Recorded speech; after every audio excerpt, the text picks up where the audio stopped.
Hello अस्सलाम वालेकुम students, उम्मीद है आप सब बिल्कुल खैरियत से होंगे। Welcome to my YouTube channel physics by sir Raza. तो बच्चों, आज की क्लास में हम क्लास 10 फिजिक्स का chapter number 10 general properties of waves का लेक्चर नंबर 2 हम स्टार्ट करने जा रहे हैं। और बच्चे, प्रीवियस लेक्चर नंबर 1 के अंदर जो है वो हमने वेव्स और उसकी जो है टाइप्स हमने डिस्कस की थी। और आज का जो हमारा टॉपिक है वो है starting topic mechanical and electromagnetic waves. और बच्चों, जैसा कि आप लोगों को पता है, हमने प्रीवियस क्लास से ये 10 फिजिक्स का चैप्टर नंबर 10 स्टार्ट किया था और एक ही लेक्चर अब तक हुआ है जिसके अंदर हमने वेव्स और उसकी टाइप्स डिटेल में ट्रांसफर लॉन्गिट्यूडनल वेव को हमने डिस्कस किया था। और जिन बच्चों ने लेक्चर नहीं लिया लेक्चर नंबर 1, पहले वो लेक्चर लें, उसके बाद ये लेक्चर स्टार्ट करें। और जल्दी से बच्चे हमें स्टार्ट करने जा रहे हैं लेक्चर नंबर 2, तो आप लोग रजिस्टर्स ओपन करें और हेडिंग डाल दिएगा। नेक्स्ट पेज पे आके 2 कॉलम ड्रॉ कर लें। एक तरफ एक कॉलम पे हेडिंग डाल दें मैकेनिकल वेव की और एक तरफ हेडिंग डाल दें इलेक्ट्रोमैग्नेटिक वेव्स की। तो आज की क्लास में हम डिफरेंसेस से स्टार्ट करेंगे, differentiate between mechanical and electromagnetic waves से। तो बच्चे, मैकेनिकल वेव्स और इलेक्ट्रोमैग्नेटिक वेव्स क्या होती हैं, काफ़ी डिटेल में हमने इनको डिस्कस करना है आज की क्लास में। तो स्टार्ट करते हैं मैकेनिकल वेव से। तो बेटा, सबसे पहले अगर मैं आपसे बात करूं, आपको ये बताऊं कि भाई मैकेनिकल वेव हैं क्या, तो बच्चे हम इनकी डिटेल में डिस्कस करके पॉइंट वाइज इनको डिस्कस करेंगे। जब हम सारे पॉइंट डिस्कस कर लेंगे तो आई होप आप लोगों को मतलब पूरा अच्छे से आइडिया हो जाएगा कि what is mechanical and what is electromagnetic wave. तो बच्चे, मैकेनिकल वेव की सबसे पहले अगर हम बात करते हैं फर्स्ट पॉइंट के अकॉर्डिंग, अगर हम बात करते हैं कि भाई मैकेनिकल वेव्स हैं क्या, बच्चे वो वेव्स हैं मैकेनिकल वेव्स, वो वेव्स जिनको from one point two another travel करवाने के लिए कोई मीडियम रिक्वायर्ड होता है। Without any medium mechanical wave from one point two another travel नहीं कर सकती।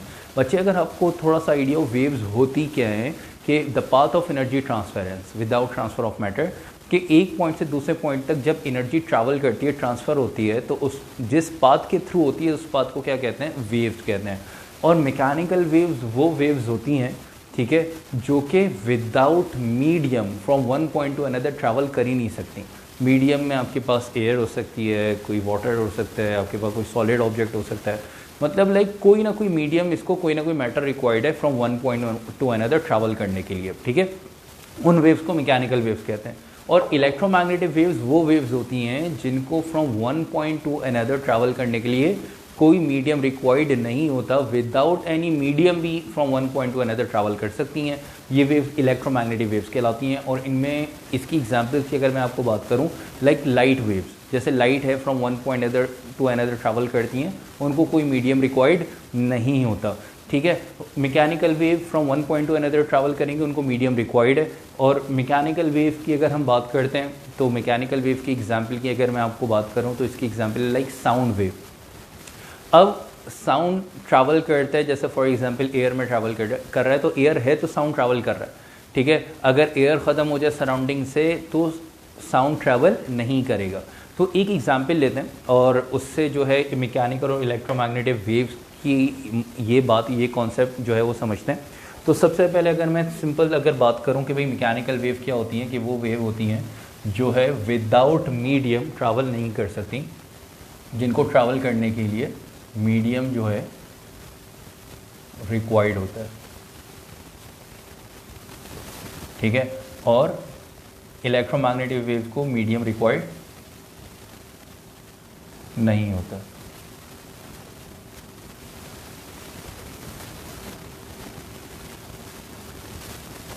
तो विदाउट मीडियम, ठीक है, ट्रैवल करती हैं इलेक्ट्रोमैग्नेटिक वेव। अब इसकी एग्जांपल लेते हैं कि कैसे विदाउट मीडियम और विद मीडियम कैसे ट्रैवल करेंगे मैकेनिकल वेव, कैसे ट्रैवल करेंगे इलेक्ट्रोमैग्नेटिक वेव, कौन सी एग्जांपल है। लाइक एक सन की एग्जांपल लेते हैं, ठीक है। अब आपको पता है कि सन से सनलाइट अर्थ की सरफेस तक आ रही है। सन से जो है जो एनर्जी रिलीज़ हो रही है, जो लाइट की फॉर्म में एनर्जी रिलीज़ हो रही है, वो सनलाइट हमारी अर्थ की सरफेस तक आ रही है। और आप लोगों को ये भी पता होगा सन और अर्थ के बिटवीन जो गैप है वो एम्प्टी स्पेस है, उसके अंदर कुछ भी नहीं, तो उसको क्या कहते हैं हम, सन और अर्थ के बिटवीन जो स्पेस है, गैप है, उसको क्या कहते हैं, वैक्यूम कहते हैं, ठीक है। और वैक्यूम मतलब विदाउट एनी मैटर जो स्पेस होता है उसको हम वैक्यूम कहते हैं, ठीक है। अब सन से जो लाइट इमिट हो रही है अर्थ की सरफेस तक आ रही है वैक्यूम ट्रैवल करके, मतलब वैक्यूम के अंदर कोई मीडियम नहीं है, लेकिन फिर भी लाइट, तो लाइट क्या है, इलेक्ट्रोमैग्नेटिक वेव्स हैं, ठीक है। तो सन से जो लाइट इमिट हो रही है वो लाइट क्या है बच्चे, इलेक्ट्रोमैग्नेटिक वेव्स हैं। वो इलेक्ट्रोमैग्नेटिक वेव सन से इमिट होके क्या अर्थ तक आ रही है, हमारी अर्थ की सरफेस तक, अर्थ पे सनलाइट आ रही है। तो इसका मतलब क्या है, इलेक्ट्रोमैग्नेटिक वेव जो है वो विदाउट एनी मीडियम वैक्यूम में भी ट्रैवल कर जाती हैं। और सन के अंदर आपने पढ़ा होगा बचपन में साइंस में 7-8 के अंदर कि भाई सन के अंदर जो है वो बम्बार्डमेंट्स हो रही होती हैं, ठीक है। तो उसका जो आवाज़ है, मतलब उसकी जो आवाज़ है, उसका जो साउंड है, ठीक है, वो साउंड हम तक नहीं आता। इसका मतलब क्या है कि साउंड वैक्यूम में ट्रैवल नहीं करता। आपने देखा होगा अक्सर, मतलब कभी कभार शायद आपने ऑब्जर्व किया हो, रात के टाइम पे स्टार जो है वो ब्रेक हो रहा है, जो है वो जो स्टार ब्रेक होता है, आपको नज़र आ रहा होता है कि भाई कोई जो है वो एक लाइटनिंग जो है वो बिल्कुल ब्रेक होके, मतलब स्टार ब्रेक होके जो है मूव करते हुए नीचे आ रहा है, लेकिन उसकी आवाज़ हम तक नहीं आ रही, क्योंकि स्टार और अर्थ के बिटवीन जो गैप है वो क्या है, वैक्यूम है। वैक्यूम के अंदर कोई भी आपके पास मैटर नहीं है, ठीक है। तो जब कोई मैटर नहीं है तो साउंड मैटर के बगैर ट्रैवल नहीं कर सकता। इस वक्त इसी वजह से हमें सिर्फ लाइट नज़र आ रही है और आवाज़ नहीं आ रही है। तो और आवाज़ साउंड क्या है, मैकेनिकल वेव है। तो मैकेनिकल वेव जो है वो मीडियम, विदाउट मीडियम ट्रैवल नहीं कर सकती, ठीक है। और इलेक्ट्रोमैग्नेटिक वेव किसी न किसी, मतलब विदाउट मीडियम भी ये ट्रैवल कर जाएगी, इसको कोई मीडियम रिक्वायर्ड नहीं है इलेक्ट्रोमैग्नेटिक वेव को। इसकी एक और एग्जांपल लेते हैं मैकेनिकल वेव की और इलेक्ट्रोमैग्नेटिक वेव की। आपके पास नेक्स्ट चैप्टर के अंदर ये एक्सपेरिमेंट आएगा भी। एक गिलास का जार ले लेते हैं, ठीक है, गिलास का एक जार लेते हैं, ट्रांसपेरेंट गिलास का जार लेते हैं बड़ा सा, ठीक है। उसके अंदर लगा देते हैं इलेक्ट्रिक बेल, उसके अंदर इलेक्ट्रिक बेल लगाई और नीचे लगा दिया वैक्यूम पंप। हर तरफ से वो क्लोज है, ऊपर लगी हुई है इलेक्ट्रिक बेल।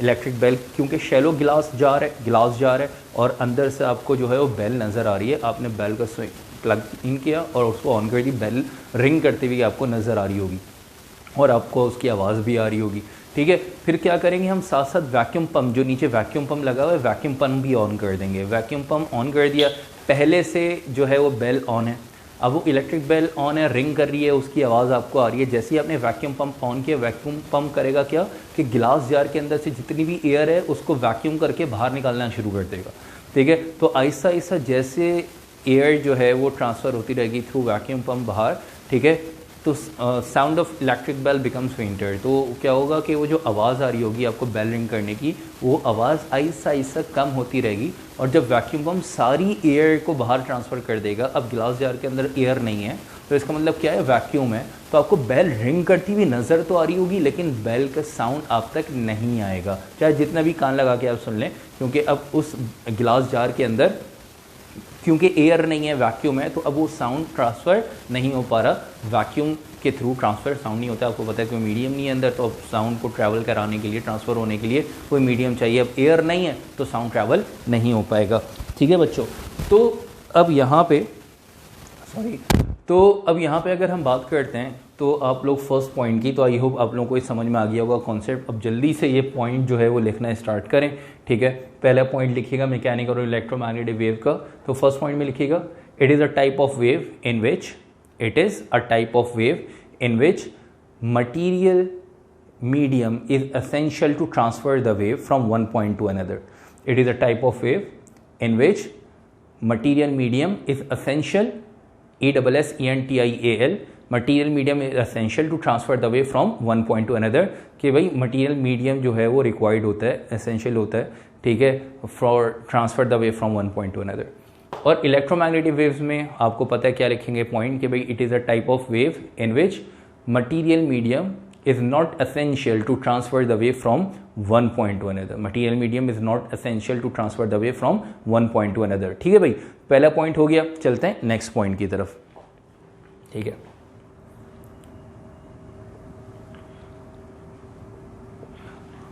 तो मैकेनिकल और इलेक्ट्रोमैग्नेटिक वेव्स की सेकंड पॉइंट की अगर हम बात करें तो वही बताते हैं कि भाई मैकेनिकल वेव जो है वो प्रोड्यूस होती हैं वाइब्रेटिंग बॉडी से। मतलब जब भी वाइब्रेशन होगी, जब कोई भी बॉडी वाइब्रेट करेगी तो उससे जो वेव्स जनरेट होंगी, ठीक है, वो वेव्स कहलाएंगी मैकेनिकल वेव्स, ठीक है। उनसे कौन सी वेव्स जनरेट होंगी? Mechanical wave. अब मैंने आपको बताया था मैकेनिकल वेव की एक एग्जांपल साउंड वेव। जैसे हम बोल रहे हैं साउंड इमिट हो रहा है, तो कैसे वाइब्रेशन से इमिट हो रहा है, ठीक है। हमारे वोकल कॉर्ड के अंदर जो लिरिक्स वाइब्रेट कर रहे हैं जिसकी वजह से साउंड इमिट हो रहा है, ठीक है। अगर लिरिक्स वाइब्रेट करना बंद कर दें तो साउंड इमिट, हम जितना भी जोर लगा लें, ठीक है, तो हम साउंड इमिट नहीं हो पाएगा, ठीक है। तो इसका मतलब क्या है कि वाइब्रेशन से साउंड इमिट होता है। मतलब मैकेनिकल वेव कैसे प्रोड्यूस होती है? वाइब्रेटिंग बॉडी से। जब भी कोई बॉडी वाइब्रेट करेगी उससे जो उससे जो वेव जनरेट होंगी सॉरी, उस वेव्स को हम क्या कहते हैं, मैकेनिकल वेव कहते हैं। अब जैसे फॉर एग्जांपल मतलब लास्ट लेक्चर में हमने डिस्कस किया था, जैसे रोप है उसको वाइब्रेट करें। अब रोप को वाइब्रेट हम करेंगे तो उससे जो वेव्स जनरेट होगी, कौन सी वेव्स होंगी, ट्रांसवर्स वेव, वो क्या है, मैकेनिकल वेव्स हैं, ठीक है। इसी तरह जो है वो अगर आप स्प्रिंग जो ले लें स्लिंग की, उसको वाइब्रेट करें, उससे जो वेव जनरेट होंगी, तो वाइब्रेटिंग बॉडी से जो वेव्स इमिट होंगी उनको हम मैकेनिकल वेव्स कहते हैं। और इलेक्ट्रोमैग्नेटिक वेव्स की बात करते हैं तो इलेक्ट्रोमैग्नेटिक वेव्स अगर आप देखें पूरा नाम इलेक्ट्रो एंड मैग्नेटिक, ठीक है। तो electro means electric charges, current, ठीक है, और मैग्नेटिक मतलब मैग्नेटिज्म, प्रॉपर्टीज ऑफ मैग्नेट। तो इसका मतलब इलेक्ट्रोमैग्नेटिक वेव्स में there is a two field present in an electromagnetic wave, one is electric and the other one is magnetic field। तो जब इलेक्ट्रिक और मैग्नेटिक फील्ड के अंदर चेंज आता है, इलेक्ट्रिक और मैग्नेटिक फील्ड मिलती हैं, ठीक है, इलेक्ट्रिक और मैग्नेटिक फील्ड मिलती हैं, उनसे जो चेंज उसके अंदर आता है, उससे जो वेव्स जनरेट होती हैं उनको हम इलेक्ट्रोमैग्नेटिक वेव्स कहते हैं। जैसे लाइट है, अब लाइट के अंदर करंट हम सप्लाई करते हैं, इलेक्ट्रिक फील्ड जनरेट होती है।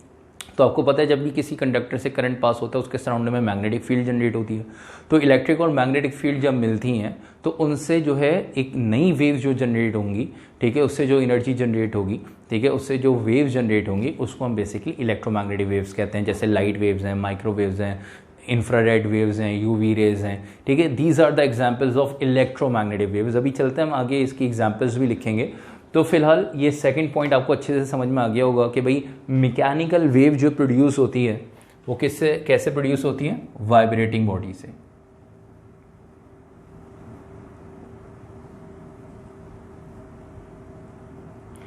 ठीक है, और इलेक्ट्रोमैग्नेटिक वेव्स कैसे प्रोड्यूस होती हैं, change in electric and magnetic field. तो इलेक्ट्रिक और मैग्नेटिक फील्ड के चेंज होने से इलेक्ट्रोमैग्नेटिक वेव्स जनरेट होती हैं। तो इसमें आप सेकंड पॉइंट, मैंने तो सिर्फ मेन वर्डिंग लिखी है, आप सेकंड पॉइंट लिखिएगा मैकेनिकल वेव के अंदर कि mechanical wave is produced by vibrating body and electromagnetic waves are produced by change in electric और magnetic field. Mechanical waves are produced by vibrating body and electromagnetic waves are produced by change in electric और magnetic field. चलते हैं next point पे, और next point में हम इसकी example discuss करेंगे कि भाई मैकेनिकल वेव्स और इलेक्ट्रोमैग्नेटिक वेव्स कौन सी होती हैं।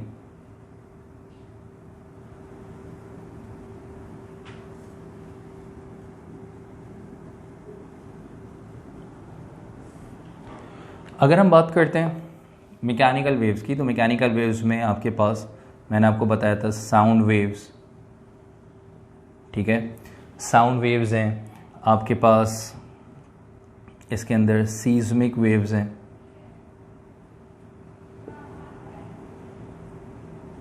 ठीक है, वाटर वेव्स हैं, you can say ripples in water, तो वाटर वेव्स हैं etcetera. These are the example of mechanical waves. अगर हम यहाँ पे बात करते हैं इलेक्ट्रोमैग्नेटिक वेव्स की, तो इलेक्ट्रोमैग्नेटिक वेव्स के अंदर आपके पास आ जाती हैं लाइट वेव्स, ठीक है बच्चे, लाइट वेव्स, उसके बाद यूवी रेज, ठीक है, यूवी रेज के साथ आपके पास x raise, microwaves,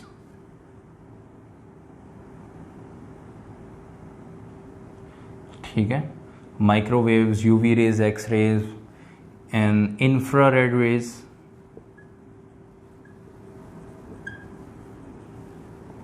etcetera. So these are the examples of electromagnetic waves, ठीक है, अपने पास लिख लीजिएगा। The examples of mechanical waves are sound waves, seismic waves, water waves, ठीक है। आप लिख सकते हैं कि motion of a guitar string, और बहुत सारी वेव्स आ जाती हैं। और इलेक्ट्रोमैग्नेटिक वेव्स की बात करते हैं तो light waves, UV rays, X rays, ठीक है, माइक्रोवेव्स एंड इंफ्रारेड रेज और more other waves are the examples of electromagnetic waves, ठीक है। तो आप लोगों के लिए इतनी एग्जांपल्स काफ़ी हैं। ये आपका एक थर्ड पॉइंट भी आपका यहाँ पे कंप्लीट हो गया, आपको समझ में आ गया होगा, आइडिया हो गया होगा कि मैकेनिकल और इलेक्ट्रोमैग्नेटिक वेव्स कौन कौन सी होती हैं। ठीक है, उसके बाद चलते हैं मैकेनिकल वेव्स किस पे कंसिस्ट करती हैं। हमने वेव्स की दो टाइप्स पढ़ी थी, ट्रांसवर्स और लॉन्गिट्यूडनल वेव्स। अगर आपको याद हो लास्ट लेक्चर में, तो इसमें बताते हैं कि भाई मैकेनिकल वेव्स जो हैं वो कंसिस्ट करती हैं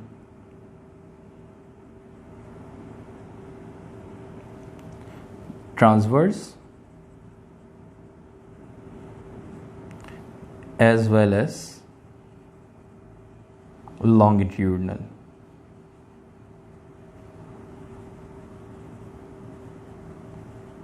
ठीक है, तो बच्चे मैकेनिकल वेव्स किस पे कंसिस्ट करती हैं, transverse as well as longitudinal. मतलब मैकेनिकल वेव वाइब्रेटिंग बॉडी से प्रोड्यूस होती हैं, तो वाइब्रेटिंग बॉडी से जब प्रोड्यूस होंगी उसके अंदर कुछ ट्रांसवर्स वेव भी होंगी और कुछ लॉन्गिट्यूडनल वेव भी होंगी। ठीक है, तो मतलब वाइब्रेटिंग बॉडी से जो भी वेव्स प्रोड्यूस हो रही हैं, चाहे वो ट्रांसवर्स हो चाहे वो लॉन्गिट्यूडनल हो, all these are the examples of mechanical waves. ठीक है, जैसे साउंड वेव्स हैं, कौन सी वेव्स हैं बच्चे, ये लॉन्गिट्यूडनल वेव्स हैं। ठीक है, सीस्मिक वेव्स हैं, water waves, these are transverse wave. तो लॉन्गिट्यूडनल और ट्रांसवर्स दोनों पे कंसिस्ट करती हैं मैकेनिकल वेव्स। ठीक है, लेकिन अगर हम बात करते हैं इलेक्ट्रोमैग्नेटिक वेव्स की, तो electromagnetic waves only, you can say कि only consist in transverse wave.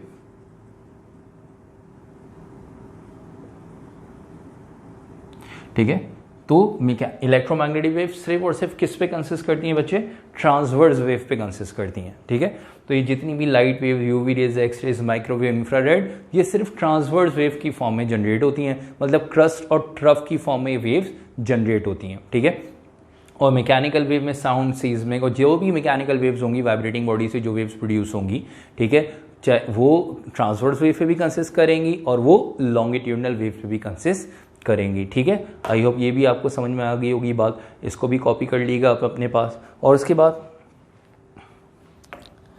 Last point जो कि हम यहाँ पे डिस्कस करेंगे वो ये है, मैकेनिकल वेव्स अभी थोड़ी देर पहले हमने डिस्कस भी किया, can not travel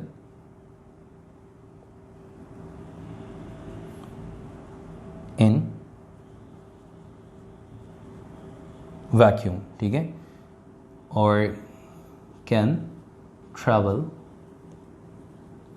in vacuum with a speed of 3 multiplied by 10⁸ metre per second. ठीक है बच्चों, तो मतलब मैकेनिकल वेव्स वैक्यूम में ट्रैवल नहीं करती। मैंने आपको बताया था कि भाई इसको कोई ना कोई मीडियम रिक्वायर्ड है, सही है, और विदाउट मीडियम मतलब वैक्यूम में ट्रैवल नहीं करेंगी। और इलेक्ट्रोमैग्नेटिक वेव्स वैक्यूम में भी ट्रैवल कर जाएंगी, और वैक्यूम में किस स्पीड से ट्रैवल करती हैं, जो कि लाइट की स्पीड है 3 × 10⁸ मीटर पर सेकेंड। जब लाइट जिस स्पीड से एयर में ट्रैवल कर रही है, वैक्यूम में भी उस स्पीड से light travel, electromagnetic waves travel करेंगी। ठीक है, तो यहाँ तक आके आपके पास मैकेनिकल और इलेक्ट्रोमैग्नेटिक वेव्स के डिफरेंसेस कंप्लीट हो गए। अब चलते हैं हम अपने नेक्स्ट टॉपिक की तरफ। इसको कॉपी कर लीजिएगा, नेक्स्ट पेज पे आ जाइएगा और नेक्स्ट पेज पे आके यहीं डाल दीजिएगा रिपल टैंक की। ठीक है बच्चों, तो नेक्स्ट टॉपिक जो हम स्टार्ट करने जा रहे हैं, और नेक्स्ट टॉपिक है हमारे पास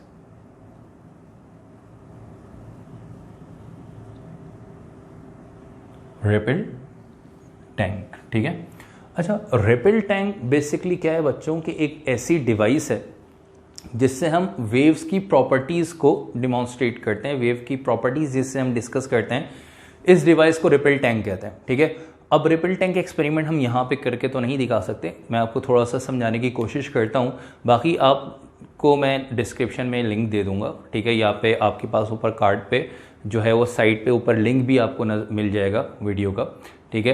तो उसमें जो है वो आपको या डिस्क्रिप्शन में लिंक मिल जाएगा, तो वहाँ से आपको आइडिया हो जाएगा कि रिपल टैंक किस तरह की डिवाइस और वेव्स को किस तरह से हम वहाँ पे डिमॉन्स्ट्रेट करके वहाँ पे वेव्स की प्रॉपर्टीज़ को डिस्कस करते हैं। भी मैं थोड़ा सा आपको उसका एक बेसिक कॉन्सेप्ट आइडिया देने की कोशिश करता हूँ कि सपोज कर लेते हैं कि यहाँ पे डायग्राम बना के मैं आपको समझाता हूँ कि रिपल टैंक को किस तरह से हम यहाँ पे डिस्कस करेंगे, स्टडी करेंगे और इस पर किस तरह से एक्सपेरिमेंट करते हैं। तो रिपल टैंक बेसिकली एक ग्लास का टैंक होता है, ठीक है। रेक्टेंगुलर शेप जो है आपके पास एक गिलास का टैंक होता है, जिसके अंदर जो कंपोनेंट जिसके होते हैं, ग्लास टैंक है, लाइट है, उसके अंदर जो है आपके पास एक ऑब्स्टिकल यूज़ हो रहा होता है, उसमें वाइट शीट यूज़ करते हैं, लैंप यूज़ करते हैं, ठीक है, मोटर यूज़ करते हैं। These are the components of this device, ठीक है। और एक्सपेरिमेंट किस तरह से करते हैं मैं थोड़ा सा आपको यहाँ पे बताता हूँ कि भाई जैसे यहाँ पे मैंने आपको बताया कि ग्लास टैंक है, तो रेक्टेंगुलर ग्लास टैंक होता है ये,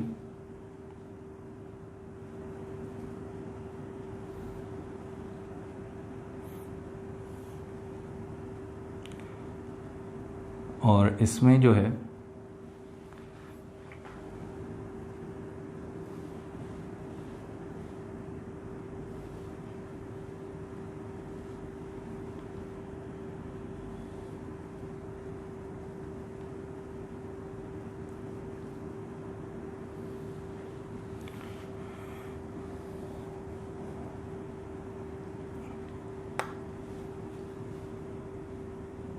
अच्छा बच्चे, तो इस तरह से कुछ ये एक रेक्टेंगुलर ग्लास टैंक होता है और जो है इसके नीचे यहाँ पे लगते हैं वाइट शीट, ठीक है, यहाँ पे रखी हुई होती है वाइट शीट नीचे, ठीक है, और यहाँ पे जो है वो पूरा वाटर जो है वो फिल हुआ हुआ होता है, ठीक है। ग्लास टैंक है और इसके पिलर्स हैं, ऊपर वाटर फिल हुआ हुआ है ग्लास टैंक में। अब ग्लास टैंक में वाटर फिल हुआ हुआ है तो करते क्या है कि भाई यहाँ पे जो है एक आयरन स्टैंड लगाते हैं, ठीक है, यहाँ पे आयरन स्टैंड लगाते हैं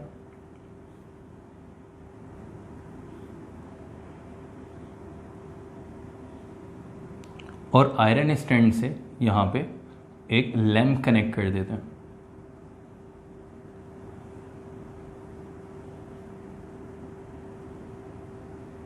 ठीक है। आयरन स्टैंड से एक लैंप यहाँ पे कनेक्ट कर दिया।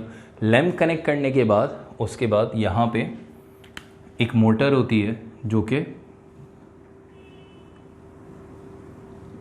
ठीक है, यहाँ पे एक मोटर लगी हुई है जो कि इस बीम को यहाँ पे कंटिन्यूसली वाइब्रेट करती है। और आपको पता है वाटर में कोई भी चीज़ ऊपर से ड्रॉप करें तो उसमें कुछ सेंसेशन प्रोड्यूस होती है और रिपल्स जनरेट होते हैं, मतलब रिंग्स बनते हुए नज़र आते हैं। अब यहाँ पे जो वाटर पूरा फिल हुआ हुआ है, ऊपर लैंप लगा हुआ है, नीचे रखी हुई एक white transparent sheet, sorry white sheet रखी हुई है, ठीक है, नीचे जो है वो वाइट शीट रखी हुई होती है। और ये जो गिलास टैंक है शैलो होता है, मतलब ऊपर जो लैंप लगाया हुआ है, लैंप से वाटर के थ्रू लाइट ट्रांसफ़र होके किस पे आ रही है, वाइट शीट पे आ रही है। अब जब ये बीम वाइब्रेट करते हैं तो यहाँ पे वेव्स जनरेट होती हैं, वेव्स ट्रैवल करते हुए जा रही हैं। अभी जो वेव्स यहाँ पे जनरेट हो रही हैं वाटर वेव्स, ठीक है, मोटर है, कंटिन्यूसली होता क्या है, जब मोटर यहाँ पे मोटर लगा के ऑन करते हैं वो बीम एक कॉर्नर पे कंटिन्यूसली वाइब्रेट करता है। वाइब्रेशन से क्या होता है कि वेव्स जनरेट हो रही होती हैं। वेव्स जनरेट हो रही होती हैं तो लाइट जब इस ग्लास टैंक से पास हो रही होती है तो लाइट का इम्पैक्ट यहाँ पे पड़ रहा होता है। तो बेसिकली जो वेव की 3 प्रॉपर्टीज़ हैं, रिफ्लेक्शन, रिफ्रैक्शन, डिफ्रैक्शन, इनको हम इस वाइट शीट पे जो है वो डिमॉन्स्ट्रेट कर रहे होते हैं, वाइट शीट पे ऑब्जर्व कर रहे होते हैं, ठीक है। अब मोटर ऑन कर देते हैं, लैंप भी ऑन कर देते हैं, उसके बाद जो है मोटर वाइब्रेट कर रही होती है, वेव जनरेट हो रही हैं। यहाँ पे आगे रख देते हैं ऑब्स्टिकल एक, ठीक है। अब आगे रख दिया ऑब्स्टिकल एक, तो अगर वेव जनरेट हो रही हैं, ऑब्स्टिकल से टकरा रही हैं, टकरा के वापस आ रही हैं, ठीक है, यहाँ पे लाइट नज़र आ रही होगी, टकरा के वापस आ रही हैं वेव्स, ठीक है। तो इस वेव की प्रॉपर्टी को रिफ्लेक्शन कहते हैं। और कुछ वेव जो हैं वो दूसरे रीजन में ट्रांसफ़र हो रही हैं, from one region to another, इसको कह लेते हैं ये शैलो रीजन है, ये डीप रीजन है। तो शैलो टू डीप रीजन अगर वेव ट्रैवल कर जाएंगी, एक मीडियम से दूसरे मीडियम के अंदर पेनिट्रेट कर जाएंगी, ट्रैवल कर जाएंगी, तो उस प्रॉपर्टी को वेव्स की, यहाँ पे लाइट में नज़र आ रहा होगा कि भाई लाइट ट्रैवल कर रही है फिर ऑप्टिकल से, क्योंकि यहाँ पे लाइट के अंदर ये जो लाइट का इम्पैक्ट आ रहा होगा उसके अंदर थोड़ा सा एंगल में भी चेंज होता हुआ नज़र आएगा कि भाई लाइट ट्रैवल कर रही है फिर ऑब्स्टिकल से दूसरे मीडियम की तरफ जा रही है। तो इस वेव की प्रॉपर्टी को हम बेसिकली रिफ्रैक्शन कहते हैं। क्या कहते हैं बच्चों? रिफ्रैक्शन कहते हैं, ठीक है। और एक है डिफ्रैक्शन, कि भाई अगर हम यहाँ पे थोड़ी सी स्लिट्स बना दें, मतलब यहाँ पे अगर गैप बना दें और वाटर वेव जनरेट हो रही हैं और वाटर वेव इस गैप से पास होंगी तो आपको कुछ इस तरह से वाटर वेव, ठीक है, पास होती हुई नज़र आएंगी, इस तरह से स्प्रेड होंगी, ठीक है। मतलब आपको अगर थोड़ा सा इस तरह से बताऊं कि भाई डिफ्रैक्शन क्या है, कि अगर किसी स्लिट से, किसी बारीक से गैप से अगर वाटर वेव पास कराएंगे तो वाटर सिंपल पास नहीं होगा, वाटर क्या होगा? स्प्रेड होगा, ठीक है। जैसे लाइट अगर एक बिल्कुल होल छोटे से स्पॉट से लाइट अगर जो है वो पास हो रही होती है तो वो स्प्रेड हो रही होती है, ठीक है। जैसे पानी का एक सपोज कर लें, पानी का एक पाइप है, यहाँ पे अगर मैं हल्का सा होल कर दूँ तो इसमें से जब वाटर प्रेशर से स्प्रेड होगा तो इस स्प्रेड जो वाटर स्प्रेड हो रहा है इस प्रोसेस को डिफ्रैक्शन कहते हैं। तो ये वेव की 3 प्रॉपर्टीज हमने इस डिवाइस से डिस्कस करनी होती हैं, ठीक है। तो हमारे टॉपिक के अंदर ये हमारे कोर्स के अंदर एक्सपेरिमेंट नहीं है, बस आपको छोटा सा आपको कॉन्सेप्ट समझा देना था रिपल टैंक का, कि रिपल टैंक होता क्या है, ठीक है। आइए थोड़ा बहुत आपको आइडिया समझ में आ गया होगा, नहीं तो आपको डिस्क्रिप्शन में एक मैं वीडियो का लिंक दे रहा हूँ, उससे आप देख के आपको आइडिया हो जाएगा कि रिपल टैंक का एक्सपेरिमेंट किस तरह से होता है, एक छोटी सी नॉलेज में आपका इजाफा हो जाएगा, ठीक है। तो अब चलते हैं रिपल टैंक की डेफिनेशन की तरफ। इसकी डेफिनेशन लिखेंगे। तो बहुत सारे बच्चों का ये सवाल आ जाता है कि भाई सर पेपर में ये आपके पास आएगा, पेपर में अगर आएगा तो सिर्फ इसकी डेफिनेशन आ सकती है बस बेटा, ये आपके पास इसका एक्सपेरिमेंट नहीं आ सकता, क्योंकि आपके पास इसका एक्सपेरिमेंट है नहीं, इसकी बस सिर्फ डिमॉन्स्ट्रेशन से प्रॉपर्टीज़ बढ़ाई गई हैं, ठीक है। तो हम भी सिर्फ रिपल टैंक की डेफिनेशन के बाद आ जाएंगे इसकी प्रॉपर्टीज़ की तरफ। तो बच्चे रिपल टैंक के बारे में लिखना स्टार्ट करिएगा। अ शैलो ग्लास टैंक, ठीक है, लिखना इस तरह से स्टार्ट करें। A device which consist of shallow glass tank, a device which consists of shallow glass tank, SHALLOW, a device which consists of shallow glass tank, and it is used to demonstrate the basic properties of waves.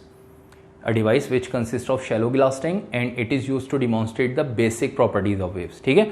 फिर आप लोग definition के बाद head डाल दिएगा properties of waves की, ठीक है। तो हम यहाँ पे प्रॉपर्टीज ऑफ वेव्स पढ़ने जा रहे हैं।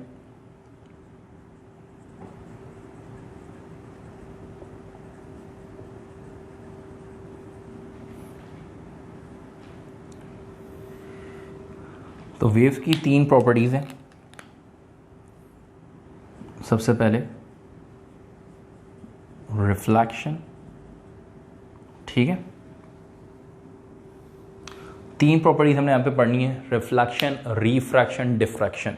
तो रिफ्लेक्शन में मैंने आपको बताया कि यहाँ पे जो वेव्स जनरेट हो रही हैं, ठीक है, और इस ऑब्स्टिकल से टकरा के अगर वो वेव्स वापस आ रही हैं तो इस प्रोसेस को रिफ्लेक्शन कहते हैं। तो रिफ्लेक्शन के बारे में लिखिएगा, एक लाइन लिख लें रिफ्लेक्शन के बारे में कि भाई when the bouncing back of waves, आप इस तरह से लिख लीजिएगा, the bouncing back of waves into a previous medium, the bouncing back of waves into a previous medium bye striking the surface of another medium, the bouncing back of waves into a previous medium by striking the surface of another medium is called reflection of waves, ठीक है। पूरा चाहें तो पूरा लिख सकते हैं, reflection of waves, ठीक है बच्चों। उसके बाद जो नेक्स्ट प्रॉपर्टी हम यहाँ पे डिस्कस करेंगे वो है refraction,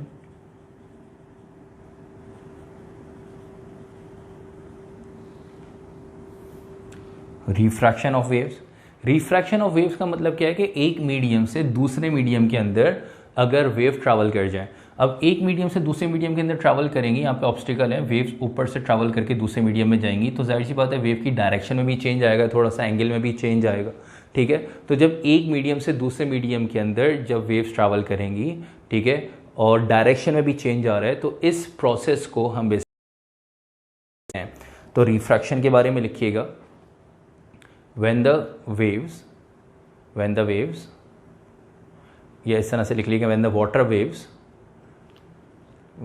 waves transfer from when the water wave transfer from shallow region, when the water waves transfer from shallow region to deep water region, when the water waves transfer from shallow region to deep water region with the change of direction,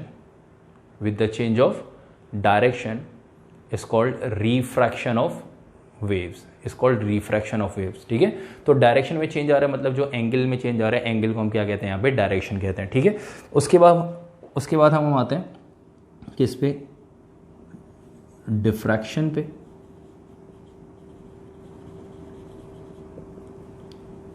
ठीक है, तो diffraction of waves क्या है, जैसे for example मैंने आपको बताया कि भाई ये स्लिट्स हैं, उसके बिटवीन मतलब ऑब्स्टिकल के बिटवीन अगर थोड़ा सा गैप है, यहाँ से जब वाटर स्प्रेड होगा, मतलब एक छोटी सी एग्जांपल ले लें कि भाई अगर यहाँ पे आपके पास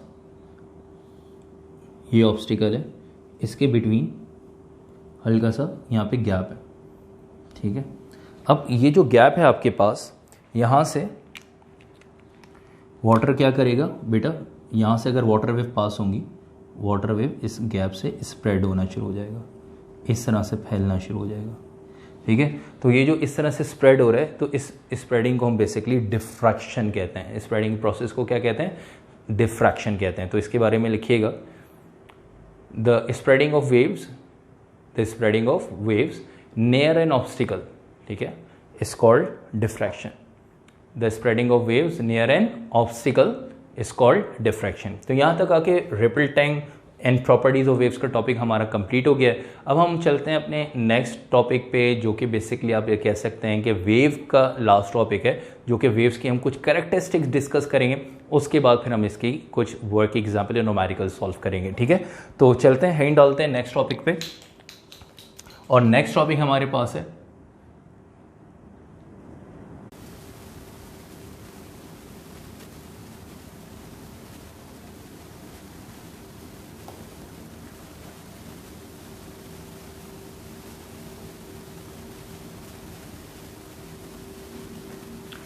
तो बेटा नेक्स्ट टॉपिक में स्टार्ट करने जा रहे हैं कैरेक्टरिस्टिक्स ऑफ वेव्स का, ठीक है। तो कैरेक्टरिस्टिक्स ऑफ वेव्स के अंदर हमने जो पहली कैरेक्टरिस्टिक यहाँ पे डिस्कस करनी है, वो है कैरेक्टरिस्टिक कौन सी बच्चे, वो है वेवलेंथ, ठीक है। तो वेवलेंथ यहाँ पे हम डिस्कस करेंगे। वेवलेंथ के बारे में मैंने आपको बताया था कि वेवलेंथ क्या है कि दो क्रस्ट या दो ट्रफ के बिटवीन डिस्टेंस, या दो रेयर फ्रैक्शन या दो कंपैरिजन के बिटवीन डिस्टेंस, जो कि हमने लेक्चर नंबर 1 के अंदर लॉन्गिट्यूडिनल और ट्रांसवर्स वेव के अंदर डिस्कस किया था, ठीक है। तो यहाँ पे वेवलेंथ को यहाँ पे समझेंगे। थोड़ी सी एक छोटी सी डायग्राम बना देता हूँ, उससे मैं आपको समझाता हूँ ताकि आपको अच्छे से समझ में आ जाए।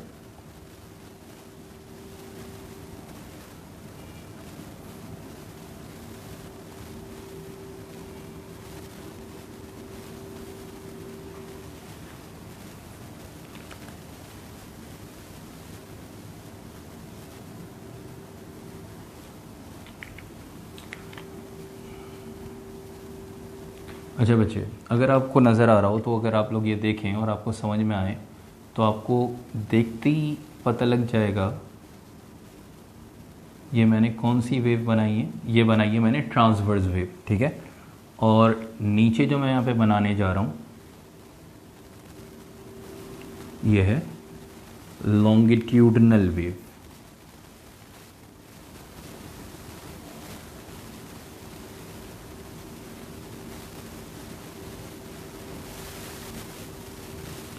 ठीक है।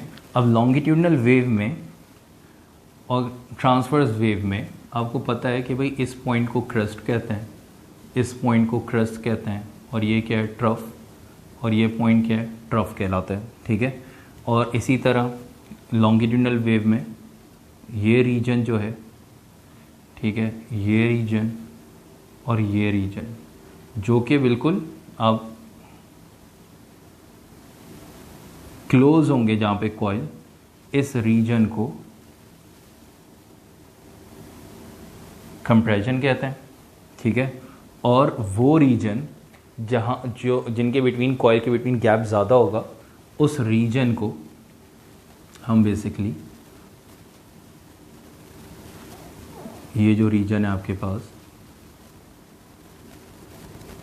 ठीक है, ये जो रीजन है आपके पास, इस रीजन को हम यहाँ पे रेयर फैक्शन कहते हैं। इस रीजन को क्या कहेंगे? रेयर फैक्शन कहेंगे। तो ये आपके पास ट्रांसवर्स वेव है, लॉन्गिट्यूडनल वेव है। तो वेवलेंथ की अगर हम बात करें तो बच्चे वेवलेंथ के बारे में हमने क्या पढ़ा था? The distance between two consecutive similar points in a wave. Similar point का मतलब क्या होगा? या तो दो क्रस्ट के बिटवीन, या दो ट्रफ के बिटवीन, या दो रेयर फैक्शन के बिटवीन, या फिर दो कंपैरिजन के बिटवीन, या दो रेयर फैक्शन के बिटवीन। अच्छा, दूसरा ये है कि वेव का सिमिलर पॉइंट क्या है। अब ज़रा देखिएगा कि यहाँ पे मैंने जो ट्रांसवर्स वेव बनाई है, ट्रांसवर्स वेव में ये जो आपके पास रीजन है ये क्रस्ट है, ठीक है, और ये जो रीजन है ये क्या है बच्चे? ट्रफ है। तो एक क्रस्ट और एक ट्रफ के मिलने से यहाँ पे एक वेव जनरेट होती है। इसी तरह ये कंपैरिजन है रेयर फैक्शन। कंपैरिजन और रेयर फैक्शन के मिलने से यहाँ पे एक वेव है। यहाँ पे देखें, एक कंपैरिजन, एक रेयर फैक्शन, एक वेव, एक कंपैरिजन, एक रेयर फैक्शन, दूसरी वेव, और यहाँ पे एक इनकम्प्लीट वेव है जिसका सिर्फ कंपैरिजन गिवन है। यहाँ पे हमारे पास रेयर फैक्शन नहीं है। यहाँ पे हमारे पास कितनी वेव्स हैं? एक वेव यहाँ पे कंप्लीट हुई, फिर दूसरी वेव स्टार्ट हुई, फिर दूसरी वेव कंप्लीट हुई। तो यहाँ से एक वेव स्टार्ट हो रही है, यहाँ पे एंड हो रही है। तो एक वेव यहाँ पे स्टार्ट हो रही है, यहाँ पे दूसरी वेव स्टार्ट हो रही है। तो इन दो स्टार्टिंग पॉइंट के बिटवीन जो डिस्टेंस होगा ना, ये भी वेवलेंथ कहलाएगा बच्चे, ठीक है। तो वेवलेंथ बेसिकली है क्या? दो क्रस्ट के बिटवीन डिस्टेंस ले लें, इस डिस्टेंस को यहाँ पे वेवलेंथ के सिंबल से रिप्रेजेंट करते हैं। और ये जो वेवलेंथ का सिंबल है, मैं आपको थोड़ा सा बताता चलूँ कि वेवलेंथ का जो सिंबल है वो लैम्डा कहलाता है। ये है वेवलेंथ का सिंबल, और इस वेवलेंथ के सिंबल को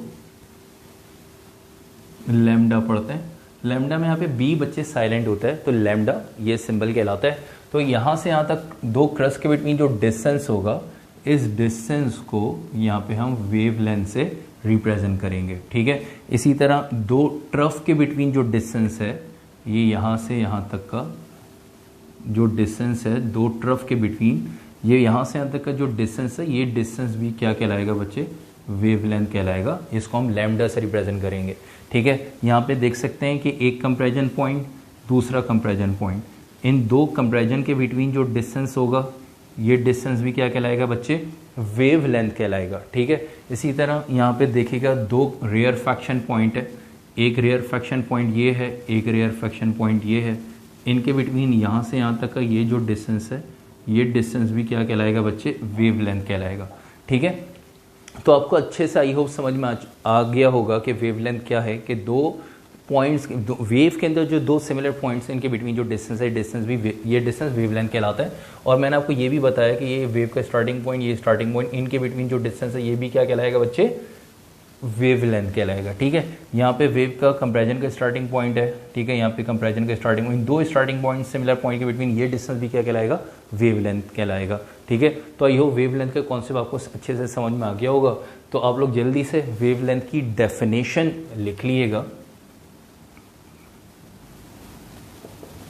वेवलेंथ की डेफिनेशन लिखिएगा पहले, उसके बाद फिर इसका सिंबल वगैरह। अच्छा, डायग्राम तो आप लोग कॉपी कर लीजिएगा ताकि आप लोगों को याद रहे कॉन्सेप्ट के वेवलेंथ है क्या। तो वेवलेंथ के बारे में लिखिएगा, the linear consecutive distance between, the linear distance between two consecutive similar points in a wave. इस तरह से लिख लीजिएगा, the linear distance between two consecutive similar point in a wave, the linear distance between two consecutive similar point in a wave is called wavelength, ठीक है। the linear distance between, linear distance होगा, straight distance होगा, the linear distance between two consecutive similar point in a wave is called wavelength. wavelength के उसके बाद symbol copy कर लिएगा कि wavelength का जो सिंबल है वो लैम्डा है। तो यहाँ पे जो सिंबल लिख लेंगे हम, ठीक है, और एसआई यूनिट।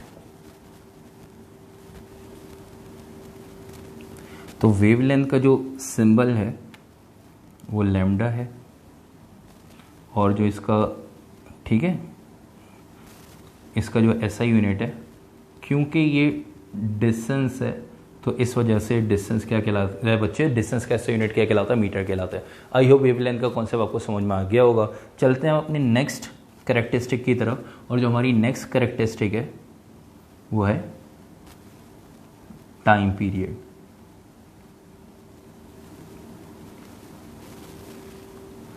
अच्छा बच्चे, टाइम पीरियड की यहाँ पे हम बात करने जा रहे हैं। अब टाइम, सिंपल टाइम की बात नहीं कर रहे, टाइम पीरियड की बात कर रहे हैं। टाइम पीरियड का मतलब क्या है कि वो टाइम जिसमें एक वेव कंप्लीट होती है, ठीक है।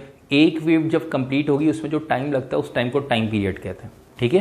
तो एक वेव कैसे कंप्लीट हुई, यहाँ पे एनर्जी पार्टिकल जनरेट हुए, ट्रैवल करते हुए जा रहे हैं।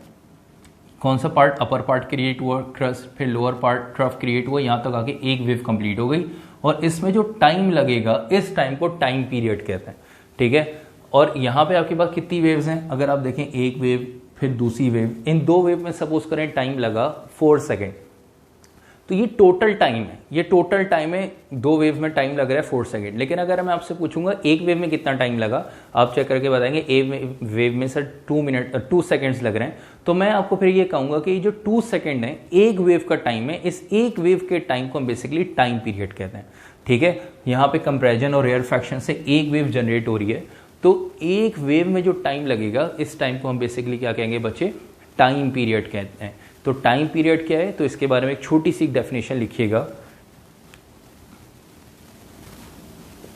टाइम पीरियड की।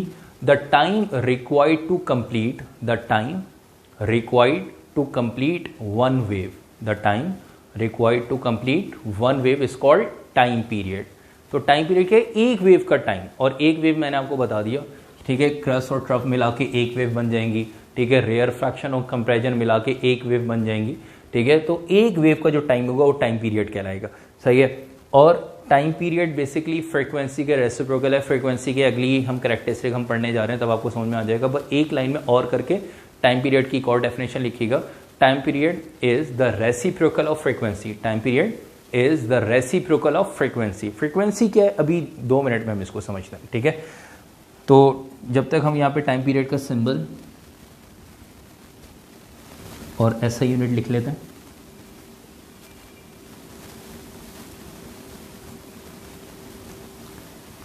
ठीक है। टाइम पीरियड का जो सिंबल है बच्चे वो है कैपिटल टी। टाइम का सिंबल स्मॉल टी होता है, लेकिन टाइम पीरियड का सिंबल यहाँ पे क्या है, कैपिटल टी। और इसका जो एसआई यूनिट है वो क्या है बच्चे, सेकंड है, ठीक है। और टाइम पीरियड का जो फॉर्मूला यहाँ पे हम यूज़ करेंगे वो भी ज़रा देख लीजिएगा।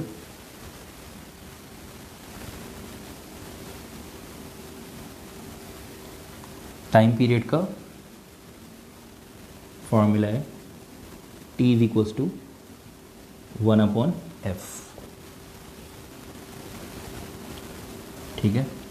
यहाँ पे इसको सही से लिख लेते हैं, T is equals to 1/f। ये टाइम पीरियड का फॉर्मूला आ गया आपके पास, ठीक है।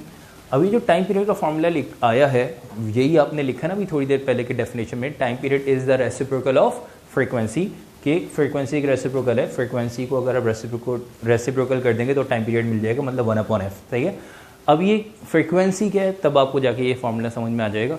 तो चलते हैं नेक्स्ट हेडिंग डालते हैं फ्रीक्वेंसी की, ठीक है।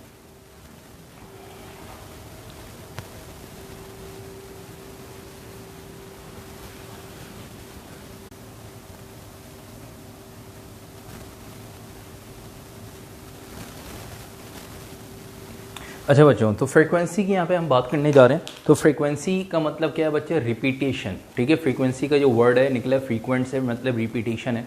तो यहाँ पे हम बात कर रहे हैं कैरेक्टरिस्टिक जो है फ्रीक्वेंसी किसकी है, वेव की। तो वेव की रिपीटेशन की बात हो रही है कि भाई जितनी ज़्यादा वेव जनरेट होंगी, जितनी ज़्यादा वेव रिपीट होंगी, जनरेट होंगी, ठीक है, वो उसकी फ्रीक्वेंसी कहलाएगी, वेव की फ्रीक्वेंसी कहलाएगी। मतलब फॉर एग्जाम्पल अगर यहाँ पे 2 वेव जनरेट हो रही हैं 1 सेकंड के अंदर, तो इसका मतलब यहाँ पे क्या है, फ्रीक्वेंसी क्या है, 2 है।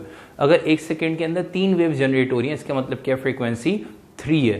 तो मतलब पर यूनिट टाइम में जितनी भी वेव जनरेट होंगी, ठीक है, वो उसकी फ्रीक्वेंसी कहलाएगी, ठीक है। फॉर एग्जाम्पल 10 सेकंड में 50 वेव जनरेट हो रही हैं, तो 50 को 10 से डिवाइड कर दें तो 1 सेकंड पे 5 वेव जनरेट हो रही है। तो हम ये क्या कहेंगे कि फ्रीक्वेंसी जो है वो क्या है बच्चे, 5 है।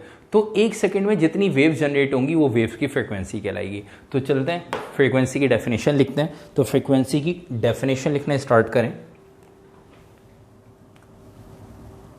The number of waves produce in a unit time, the number of complete waves, इस तरह से लिख लें और बेस्ट हो जाएगी आपकी डेफिनेशन।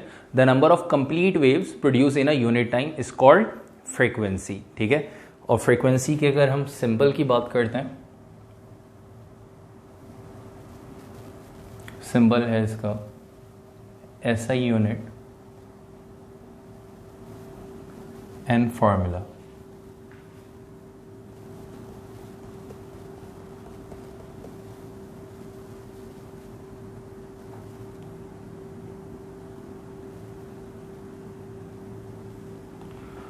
तो सिंबल है फ्रीक्वेंसी का स्मॉल f, और इसका जो SI यूनिट है वो है हर्ट्ज। हर्ट्ज को HZ लिखते हैं, ठीक है, HERTZ, हर्ट्ज ये फ्रीक्वेंसी का SI यूनिट है। और अगर हम इसके फॉर्मूले की बात करें तो इसका फॉर्मूला है,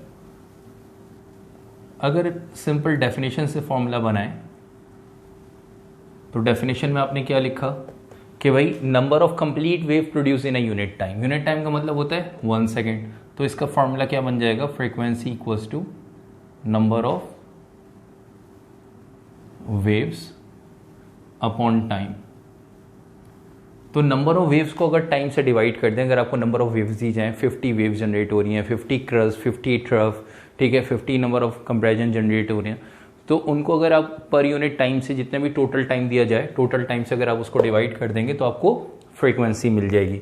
फ्रीक्वेंसी का एक और फॉर्मूला है जो कि अभी यहाँ पे आपने टाइम पीरियड का लिखा है कि टाइम पीरियड जो है, मतलब फ्रीक्वेंसी टाइम पीरियड का रेसिप्रोकल है, टाइम पीरियड फ्रीक्वेंसी का रेसिप्रोकल है।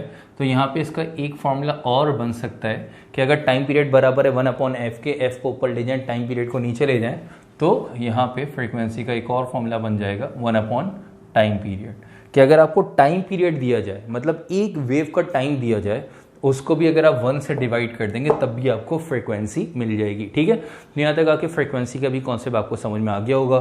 तो अब तक हमने wave length, time period, frequency, और इसके बाद हम आते हैं नेक्स्ट करेक्टरिस्टिक, और नेक्स्ट करेक्टरिस्टिक है हमारे पास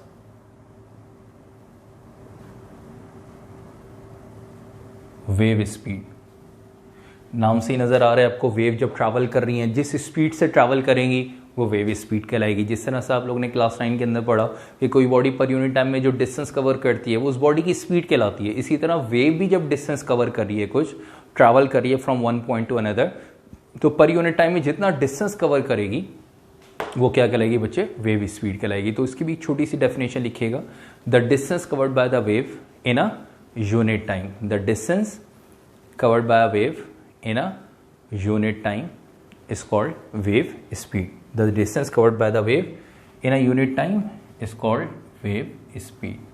Definition आपने इसकी लिख ली है, सिंबल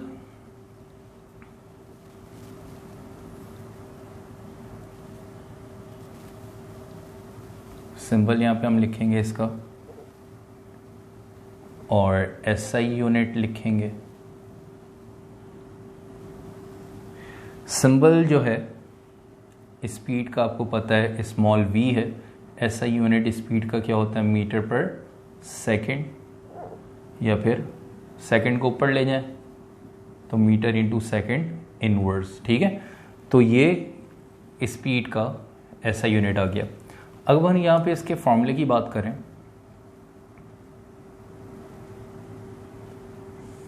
तो यहाँ पे इसका फॉर्मूला थोड़ा सा हम यहाँ पे इसको ड्राइव करेंगे, और ये पेपर में 3 नंबर का सवाल भी आ सकता है कि define speed and drive it's formula. तो यहाँ पे आपने स्पीड का फार्मूला ड्राइव करना होगा, तो 3 से 4 स्टेप में हम इसको ड्राइव करेंगे। तो अगर हम यहाँ पे फॉर्मूले की बात करें तो सिंपल स्पीड का एक आपने फॉर्मूला पढ़ा था कि स्पीड बराबर है डिस्टेंस अपॉन टाइम के। ठीक है, ये आप लोग पढ़ के आए, डेफिनेशन में भी अपने डेफिनेशन के अकॉर्डिंग भी बना सकते हैं formula, distance per unit time. Class 9 में भी आप लोगों ने पढ़ा कि भाई स्पीड बराबर है डिस्टेंस अपॉन टाइम के। बट अकॉर्डिंग टू द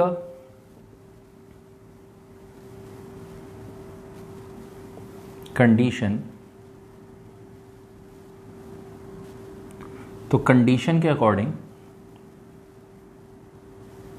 क्या बताते हैं कि भाई ये जो डिस्टेंस है वेव की, अब वेव स्पीड की बात हो रही है, तो वेव स्पीड में जो डिस्टेंस कवर हो रहा है, ये डिस्टेंस किसके बराबर है बच्चे? वेव लेंथ के बराबर है।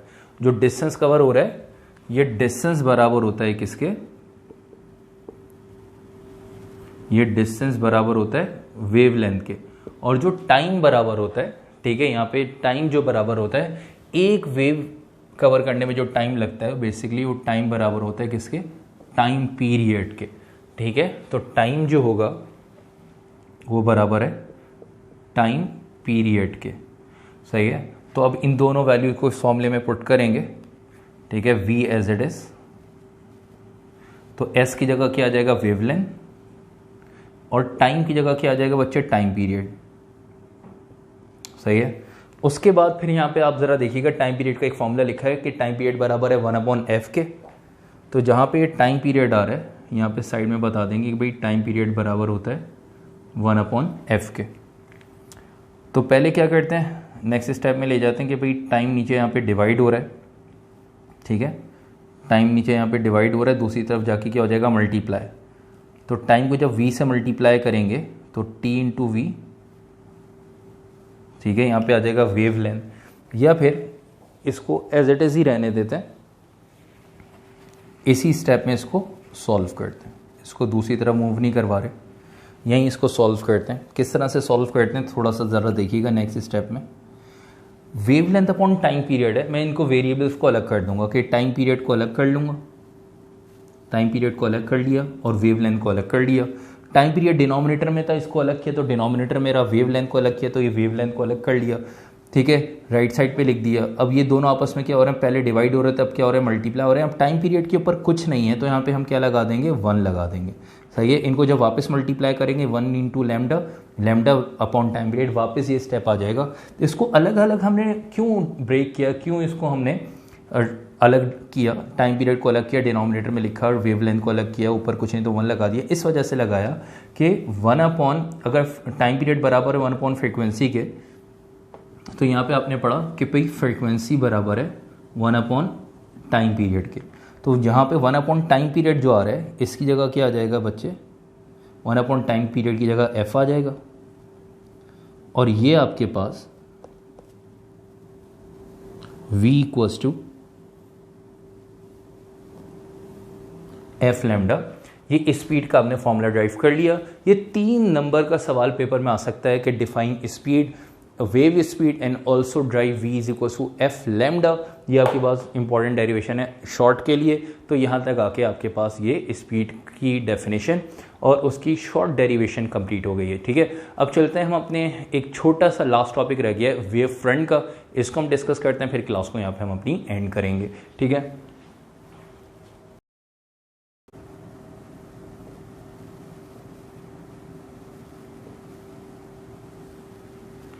अच्छा बच्चों, तो वेव फ्रंट का टॉपिक स्टार्ट करने जा रहे हैं। वेव फ्रंट है क्या, लास्ट टॉपिक है ये, उसके बाद वेव का टॉपिक कंप्लीट हो जाएगा।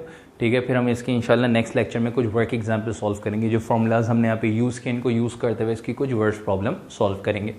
तो वेव फ्रंट की अगर हम बात करते हैं तो बच्चे वेव फ्रंट क्या है कि एक ऐसी इमेजनरी लाइन, जब वेव जनरेट होती है तो वेव की सरफेस पे कुछ इमेजनरी लाइंस जनरेट होती हैं, उन इमेजनरी लाइंस को बेसिकली वेव फ्रंट का नाम देते हैं। इमेजनरी लाइंस को क्या नाम देते हैं? वेव फ्रंट का नाम देते हैं।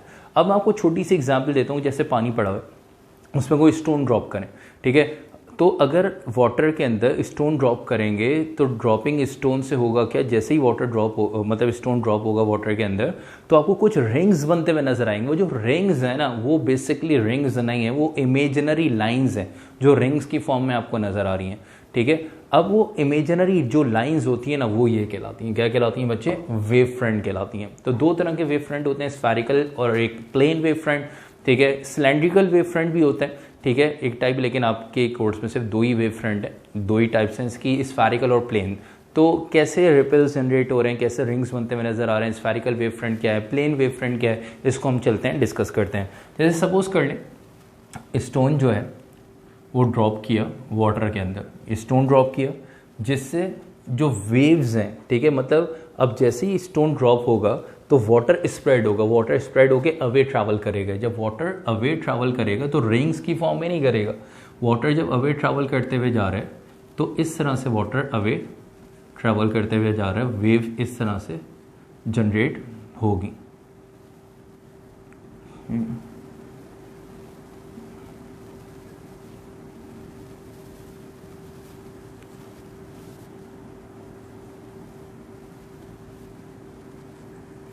ठीक है, इस तरह से वाटर अवे ट्रैवल करता हुआ जा रहा है। अब होगा क्या, ये वाटर इस तरह से स्प्रेड होके जा रहा है। अब इसमें जो वेव जनरेट हो रही हैं, वाटर जो ट्रैवल करते हुआ जा रहा है, ठीक है, वो ट्रांसवर्स वेव है, क्रस्ट और ट्रफ की फॉर्म में वाटर ट्रैवल कर रहा है। अब इसमें जो वेव जनरेट हो रही हैं, इनके सिमिलर पॉइंट्स हम देखते हैं और उनको आपस में ज्वाइन करते हैं। अब सिमिलर पॉइंट का मतलब क्या है, जो वेव जनरेट हो रही हैं इनमें आपने क्या करना है, एक जैसे जो क्रस्ट हैं, पहले फर्स्ट जो वेव जनरेट हो रही है उनके पहले क्रस्ट को आपने पॉइंट मार्क कर लिया, फिर आपने जो है सपोज कर लें यहाँ पे ट्रफ पे पॉइंट मार्क कर लिया, ठीक है। इसी तरह फिर यहाँ पे आपने क्रस्ट पे पॉइंट मार्क कर लिया। ये जो आपने पॉइंट्स मार्क किए हैं, इन पॉइंट्स को आपस में अगर हम मिला दें, इन पॉइंट्स को अगर हम आपस में मिला दें तो आपको कुछ रिंग्स बनते हुए नजर आएंगे। इन पॉइंट्स को अगर हम मिला दें तो आपको कुछ रिंग्स बनते हुए नजर आएंगे, ये कहलाते हैं रिपल्स। ये जो आपको रिंग्स बनते हुए नजर आ रहे हैं ना, तो बेसिकली वो इमेजिनरी लाइंस हैं। जब बहुत सारे क्रस्ट एक साथ ट्रैवल कर रहे हैं तो तमाम एक जैसे क्रस्ट जब आपस में मिलेंगे, ठीक है, तो आपको कुछ इस तरह से लाइंस फॉर्म होती हुई नजर आएंगी। तो बेसिकली वाटर इस तरह से स्प्रेड होता है, अवे जाता है ट्रैवल करता हुआ, ठीक है, अवे फ्रॉम द सेंटर, लेकिन वो ट्रांसवर्स वेव की फॉर्म में ट्रैवल कर रहा है। तो हर तरफ से ट्रांसवर्स वेव जनरेट हो रही है। जब एक सारे क्रस्ट मिलेंगे, एक सारे ट्रैवल, तो आप देखते हैं जो रिंग्स बनते हैं उसमें कुछ अपर रिंग्स और कुछ लोअर बन रहे हैं। तो जितने भी क्रस्ट मिलेंगे तो उसमें अपर रिंग्स बन रहे होते हैं, जो तमाम ट्रफ आपस में एक साथ मिलेंगे तो उससे लोअर रिंग्स बन रहे हैं। तो इस तरह के वेव फ्रंट को हम बेसिकली स्फेरिकल वेव फ्रंट का नाम देते हैं, ठीक है। स्फेरिकल वेव फ्रंट यहाँ पे जनरेट हो रही है, ठीक है। बिल्कुल इसी तरह से जैसे सन से लाइट अर्थ तक आ रही है, ठीक है, या कोई बीम लाइट ट्रैवल कर रही है बिल्कुल स्ट्रेट लाइन, ठीक है, बीम लाइट ट्रैवल कर रही है बिल्कुल स्ट्रेट लाइन में।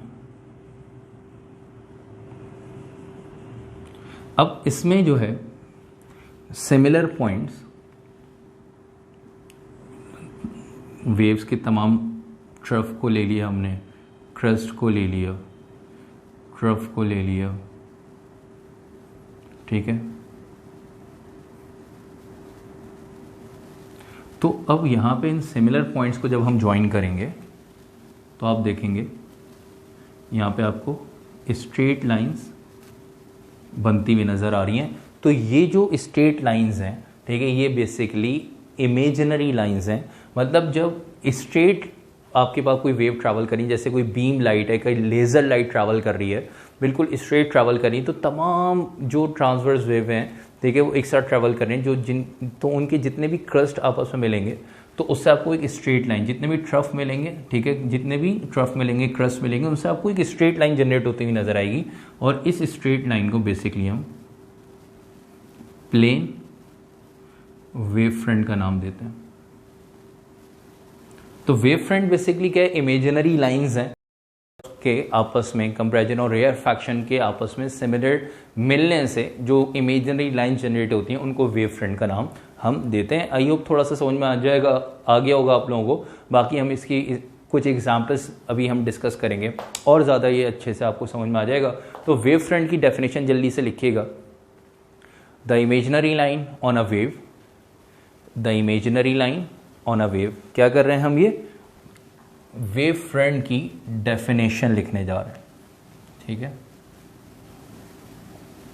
The imaginary line on a wave that join all points, the imaginary line on a wave that join all points, that join all points are in a same phase, PHASE phase, the imaginary line on a wave that joint all points are in a same phase is called wave front, is called wave front.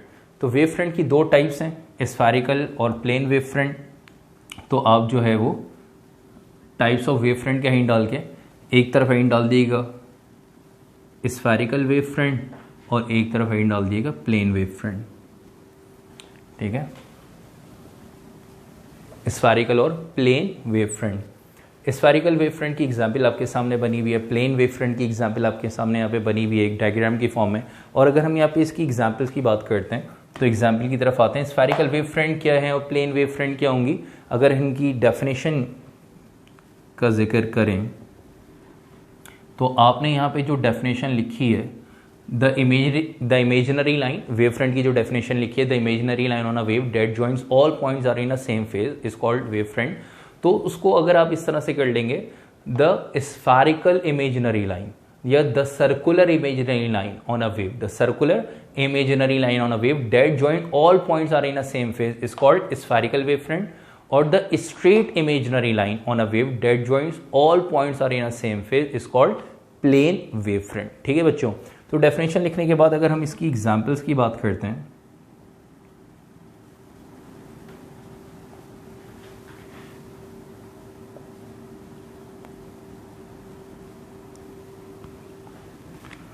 तो spherical wave front की example में आपके पास bulb की example आ जाएगी, ठीक है। जब bulb glow करता है तो उसमें भी इस तरह से स्फेरिकल जो वेव फ्रंट्स फॉर्म हो रहे होते हैं, स्फेरिकल इमेजिनरी लाइन फॉर्म हो रही होती हैं, ठीक है। इसी तरह आपके पास सनलाइट है, सनलाइट एग्जांपल है प्लेन वेव फ्रंट की, ठीक है। यहाँ पे आपके पास ड्रॉपिंग स्टोन इन वाटर, ठीक है। स्टोन जब ड्रॉप करता है वाटर में तो वो जो वाटर रिपल्स जनरेट होते हैं, रिपल्स इन वाटर भी आप इसकी जगह लिख सकते हैं, ड्रॉपिंग स्टोन इन वाटर की जगह रिपल्स इन वाटर भी आप लिख सकते हैं, ठीक है। तो बल्ब है, रिपल्स इन वाटर है। एक और एग्जांपल यहाँ पे अगर हम बात करते हैं स्फेरिकल वेव फ्रंट की, तो साउंड जैसे जनरेट होता है स्पीकर से, ठीक है, तो उसमें भी आपके पास साउंड फ्रॉम स्पीकर, तो स्पीकर से जब साउंड जनरेट हो रहा होता है तब भी आप देखते हैं कि आपके पास यहाँ पे इस तरह से स्फेरिकल लाइन जो है वो जनरेट हो रही होती है, ठीक है। इसी तरह से प्लेन वेव फ्रंट की एग्जांपल्स की अगर हम बात करते हैं तो प्लेन वेव फ्रंट की एग्जांपल्स में आपके पास बीम लाइट, ठीक है, जिसको हम लेज़र लाइट भी कह सकते हैं, अलग से चाहे अलग से लिख लें इसकी, ठीक है। इसी तरह सनलाइट, ठीक है। तो बीम लाइट आपने देखा होगा जब भी कहीं किसी भी मॉल की या शॉप की इनॉग्रेशन हो रही होती है तो वहाँ पे आपको एक बीम लाइट ट्रैवल करते हुए, स्काई लाइट जिसको हम कहते हैं, ठीक है, वो भी बिल्कुल स्ट्रेट ट्रैवल करती है, बिल्कुल स्ट्रेट ट्रैवल करती है। लेज़र लाइट आप देखते हैं बिल्कुल स्ट्रेट जो है बीम की फॉर्म में ट्रैवल करती है।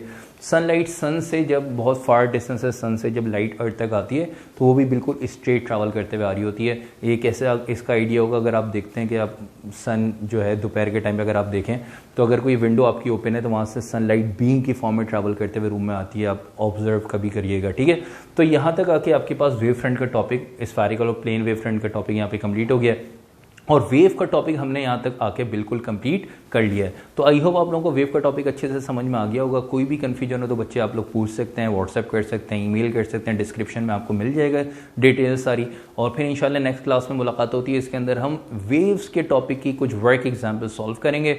और अब तक अगर आपने चैनल को लाइक और सब्सक्राइब नहीं किया तो लाजमी सब्सक्राइब भी करें, लाइक भी करें वीडियोज़ को और अपने फ्रेंड्स में शेयर भी करें। इंशाल्लाह नेक्स्ट क्लास में मुलाकात करते हैं, तब तक अपना ख्याल रखिएगा। अल्लाह हाफिज़।